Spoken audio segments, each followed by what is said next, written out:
Nothing less than our way of life is under threat now. A population distracted by propaganda about one existential threat after another, pandemics, nuclear war, climate crisis, is being herded into an unrecognisable future. What was done in the name of COVID was grotesque, a violation of the rights of billions of people. Having seen what they can get away with, our so-called leaders have moved on, broadening their scope, as greedy for more as kids left unsupervised in a sweetie shop. What's happening now all around us is the relentless erosion not just of our rights and liberties, but of our lives. It is so blatant what's happening, it's hard to see it for what it is, which is barefaced daylight robbery.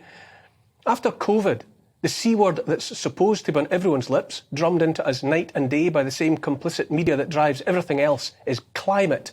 Climate crisis, in fact. 2 C words for the price of 1. From all sides, we are bombarded with predictions of the end of the world.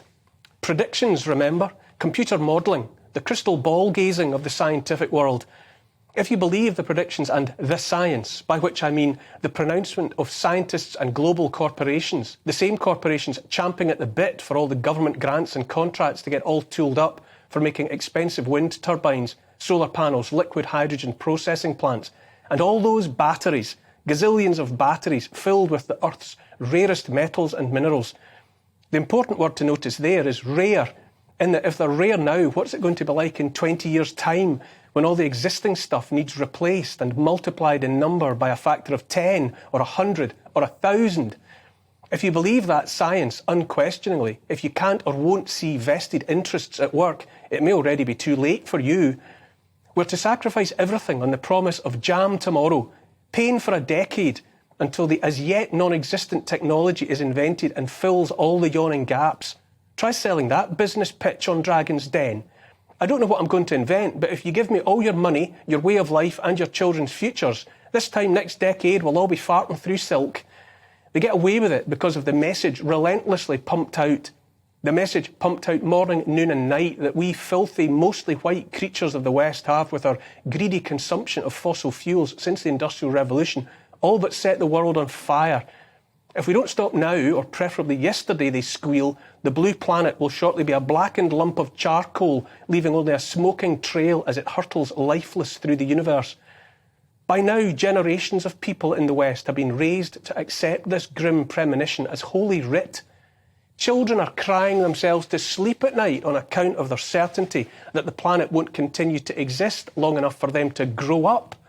This ingrained endemic terror is the breeding ground for the insanity of net zero and the suicide note for millions that is Agenda 2030. Generations alive today have been raised to believe that the planet and entire populations yet to be are far, far more important than they are now. Those alive today are of no concern whatever when compared to the well-being of fantasy people of the future who will inhabit a utopia made possible by the impoverishment and immiseration of all of us here right now. Collectively, we are the first pancake, the throwaway. When I say we're being robbed of our way of life, I could as justifiably say our children are being raised to accept that their being alive at all is the biggest part of the problem. What the planet wants most of all, we're told, is to be rid of most of us, like too many flies in summer. All around the world, birth rates are dropping as fast as a piano falling out of a window. The living populations of many nations are not producing enough people to replace them after they die. If nothing is done to slow this runaway train, to drive the birth of many, many more babies every year, entire nations face inevitable extinction. Worse than our way of life being under threat, life itself is being sacrificed to ensure the future of planet Earth. The message fed to our children is satanically dark, that they are nothing more than a blight upon the world, meat-eating, resource-consuming, fossil fuel-dependent parasites. Once you contemplate the consequences of those poisonous seeds, the motivations behind anti-human notions like Agenda 2030 and Net Zero become obvious. Look around now. Take, for instance, the idea of the 15-minute city. That's another foot in the door by Mr. Global. Together with the clampdown on cars, the ideology that started with congestion zones but that has metastasised into a multifaceted determination to make the privacy and convenience of independent travel a thing of the past. The idea of limiting our horizons to within walking distance of our houses is about preparing us for smaller, meaner lives lived under perpetual scrutiny. Papers, please. Critics say it's all very well if you actually already live in a city, but ask, what about those in small towns, villages, or in isolated homes in the countryside? If you ask me, that's to miss the point of 15-minute cities entirely. If you ask me, the evolution in the minds of the powers that be, like those little emperors gathered in Davos, where the alpine air must be thick with the smell of spent aviation fuel from hundreds of private jets, and if reports are to be believed, the cologne worn by the thousands of sex workers who have arrived in town for no apparent reason whatsoever. The Daily Mail ran with the headline, "Prostitutes gather in Davos for annual meeting of global elite, where demand for sexual services rockets during economic summit." The grand plan of those priapic masters of the universe will see us herded out of the countryside, out of the villages and into those cities already built and others yet to be. The direction of travel I detect will set aside the countryside for other purposes that us little people ought not to bother our pretty little heads about. Probably growing all the biofuel required for all those private jets, who knows? In the future, we'll all be city mice, and the country mice will be just another extinct species, like the cattle, pigs and sheep. The fear works best on children, and so much of the rest of the change to our way of life targets children first. Last week I read about Edinburgh being the first city in Europe to commit to getting meat off the menu in schools. Choice about what we eat is obviously another fundamental part of life that's being set aside without so much as a by your leave. But the utopian future is meatless, make no mistake, at least for the likes of us that can't afford to attend Davos in our private jets, or else made of some abomination grown in 3D printers in labs and sold to us as meat. And who's going to go meat-free first? The kids, of course. Those of us with kids know the truth of school meals, especially in primary schools. Jamie Oliver can bang on all he likes about revolutionising that aspect of the school day, but the reality of meat-free lunches in most primary schools will be chips, pizzas, more chips, and those hyper-processed chemistry set experiments they call vegan sausages, the ones with the ingredients list of unpronounceable additives on the back that's as long as the Old Testament, and more chips.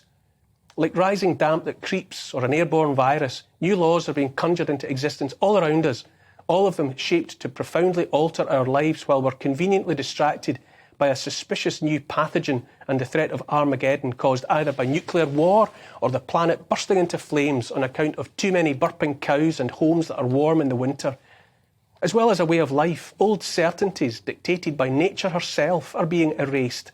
Always, always, it's about attacking the foundations of the family. Mothers are not necessarily women anymore.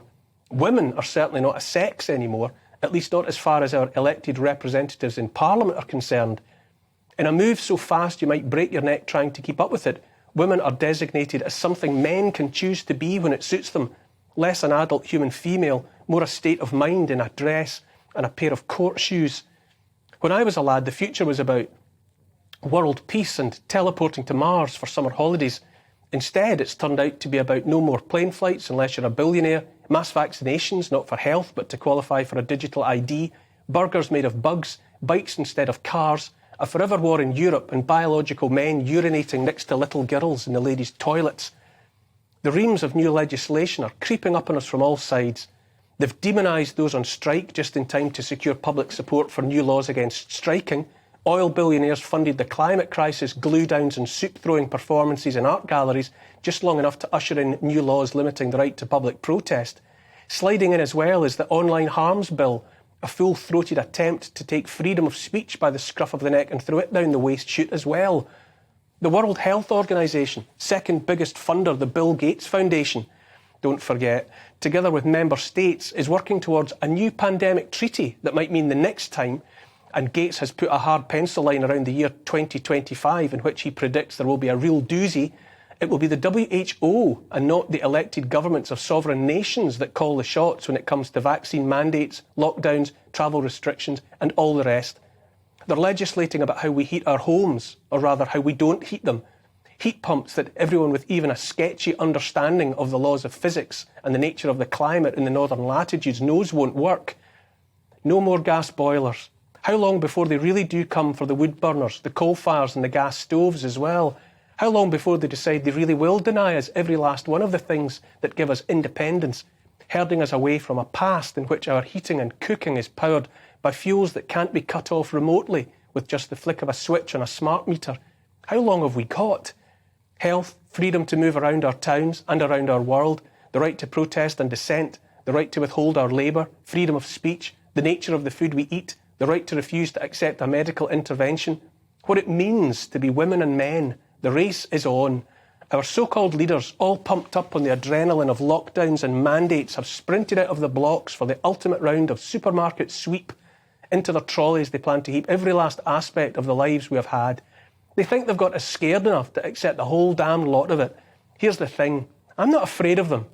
I don't even take them seriously.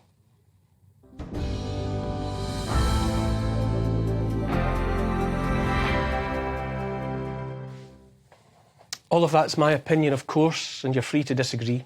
Keep your tweets and your emails coming throughout the show. You can email gbviews@gbnews.uk, and you can tweet me as well at gbnews, and I'll try to get to some of your comments later in the show.